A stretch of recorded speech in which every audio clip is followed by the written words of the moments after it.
জমকালো আয়োজনের মধ্য দিয়ে পর্দা নামল ওয়ালটন আয়োজিত বৃহৎ শিল্পমেলা advanced technology solution ATS expo 2024 এর। সম্প্রতি রাজধানীর বসুন্ধরা আন্তর্জাতিক কনভেনশন হলে 3 দিনব্যাপী এ মেলার সমাপনী দিনে প্রধান অতিথি ছিলেন অন্তর্বর্তী সরকারের বাণিজ্য উপদেষ্টা শেখ বশিরউদ্দিন। এতে অংশগ্রহণ করেন ওয়ালটন হাইটেক ইন্ডাস্ট্রিজ পিএলসির চেয়ারম্যান এস.এম. শামসুল আলম। এ সময় প্রতিষ্ঠানটির ব্র্যান্ড অ্যাম্বাসেডর চিত্রনায়ক সিয়াম আহমেদ ও চিত্রনায়িকা বিদ্যা সিনহা সাহা মিমসহ ওয়ালটনের অন্যান্য ঊর্ধ্বতন কর্মকর্তা এবং সরকারি বেসরকারি বিভিন্ন প্রতিষ্ঠানের প্রতিনিধিরা উপস্থিত ছিলেন। দ্বিতীয়বারের মতো একক এই বৃহৎ শিল্পমেলা আয়োজন করে দেশের শীর্ষ ইলেকট্রনিক্স প্রতিষ্ঠান ওয়ালটন।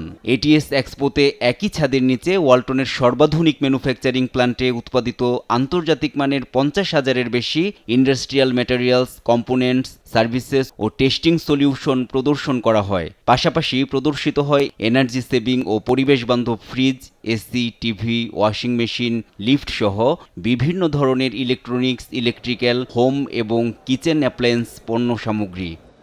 3টা ফ্যানের যে ওয়াটেজ নেয় আর একটা বিএলডিসি ফ্যান হচ্ছে গিয়ে সেম মানে বিদ্যুৎটা নিয়ে থাকে। এতে করে হচ্ছে কি আমাদের দেশের বিদ্যুৎ সাশ্রয়ে গুরুত্বপূর্ণ ভূমিকা পালন করবে। এদের ক্রয় ক্ষমতার মধ্যে সবচেয়ে ভালো স্পেক দিয়ে আমরা ফোনগুলো দিয়ে থাকি। তো আমি যদি বলি একজন মানুষ যদি 8 থেকে 15,000, 20,000, 30,000 টাকার মতো ফোন নিতে চায় তাহলে তাদের প্রথম পছন্দ হওয়া উচিত আমাদের ওয়ালটন। কেউ ইঞ্জিনিয়ার না, আমাদের সাথে রয়েছে বিদেশের অনেক এক্সপার্ট ইঞ্জিনিয়ার যারা আমাদের সাথে সবসময় এগুলো নিয়ে টাচে আছেন। তারাও আমাদেরকে বিভিন্নভাবে আমরা পরামর্শ দিয়ে যাচ্ছেন এবং সবাইকে নিয়েই আমরা চেষ্টা করছি যে গ্লোবাল একটা এক্সপোজার তৈরি করতে।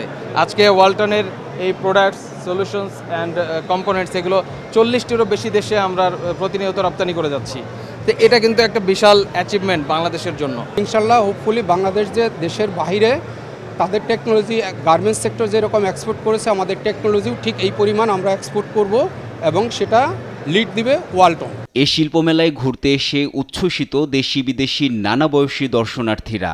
অত্যাধুনিক প্রযুক্তির দেশীয় পণ্যের সমাহারে সন্তোষ জানান তারা। আমাদের দেশীয় পণ্য আসলে এত সুন্দরভাবে যে কিভাবে মেক করছে, কি লাগবে, কিভাবে তার আয়োজন করছে, বাইরের থেকে কতটা ইম্পোর্ট করছে, বাইরের থেকে না করে দেশে থেকে কতটুকু ইম্পোর্ট করছে, ব্যাপারগুলি সব একদম ইলাবোরেটরি আমাদের এখানে বলেছে। প্যানেল সহ ফ্রিজ, মানে মনিটর সহ ফ্রিজ, এটা আমার কাছে বেশ ভালো লেগেছে। আমি বুঝতেই পারি নাই যে আমাদের ওয়ালটনের গুণগত মান, টেকনোলজি, নলেজ এতটা বাড়ছে।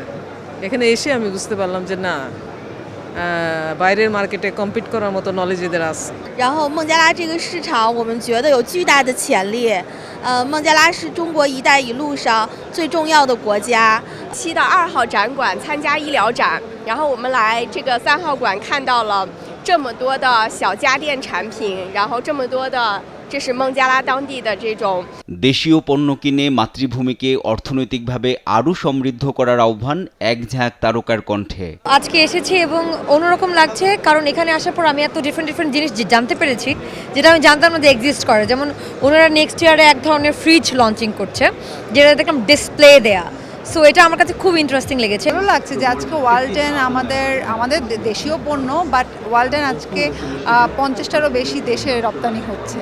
তো এটা তো আসলে আমাদের জন্য অনেক বড় বিষয়, তাই না? যে আমরা আমাদের দেশ থেকে আমরা বাইরে পাঠাচ্ছি এবং আমি সবাইকে বলবো যে আসলে দেশীয় পণ্যের প্রতি একটা ভালোবাসা থাকা দরকার। আমাদের দেশের টাকা দেশেই যেন থাকে। যদি আমাদের দেশকে সমৃদ্ধ হতে হয় আমাদের দেশীয় পণ্যদেরকেই আসলে আমাদের ব্যবহার করে দেশটাকে সমৃদ্ধ করতে হবে, আদারওয়াইজ একটা দেশের সার্বিক উন্নয়নটা পসিবল হবে না। ওয়ালটন বাংলাদেশকে গর্বিত ও সম্মানিত করেছে উল্লেখ করে বৈদেশিক মুদ্রা আরও সাশ্রয় করতে 2026 সালে যে এলডিসি গ্র্যাজুয়েশন হতে যাচ্ছে তার লক্ষ্যমাত্রা ঠিক রেখে খরচ কমিয়ে আনার আহ্বান জানান বাণিজ্য উপদেষ্টা শেখ বশিরউদ্দিন। 5ই আগস্টের বিপ্লবের পরে যে সরকার আসছে, যে